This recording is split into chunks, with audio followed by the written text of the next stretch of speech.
రబీ సీజన్‌కి సంబంధించి కరువు మండలాల్లో పంట నష్టం గణన అయితే పూర్తయింది. మే నెలాఖరులోపు లిస్ట్ అనేది ఫైనలైజ్ చేసేసి అమౌంట్లు అయితే రిలీజ్ చేసేస్తారు అని మనం గత వీడియోలో అయితే చెప్పుకున్నాం. దాదాపు న్యూస్ పేపర్స్‌లోనే అన్ని ఆర్టికల్స్‌లోనూ కూడా అదే విధంగా అయితే రాశారు. కానీ మళ్ళీ రీసెంట్‌గా వచ్చిన ఈనాడు న్యూస్ పేపర్‌లోని ఒక ఆర్టికల్‌లో మాత్రం ఇంకా కేంద్ర బృందం పర్యటన అయితే అవ్వలేదని అయితే రాశారు.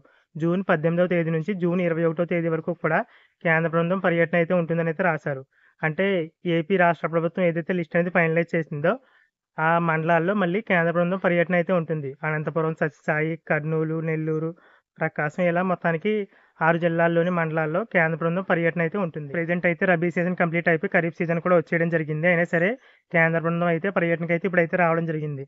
మరి 33% ఏ విధంగా నష్టపోయారో వారు ఇప్పుడైతే వివరాలైతే తీసుకుంటారు. అంటే వెరిఫికేషన్ అయితే చేసుకుంటారు. అది నిజమని అయితే తేలితే గనక రాష్ట్ర ప్రభుత్వానికి, కేంద్ర ప్రభుత్వం కొంత వాటా అయితే ఈ నష్టపరిహార అమౌంట్ అయితే ఇవ్వడం జరుగుతుంది. అలాగే మిచాంగ్ తుఫాను కారణంగా రైతులు ఎవరైతే పంటలు నష్టపోయారో వారిలో కొంతమందికి మాత్రమే నష్టపరిహారం డబ్బులు అయితే పడడం జరిగాయి. ఇంకొంతమందికి అయితే ఆ అమౌంట్ అనేది పడలేదు.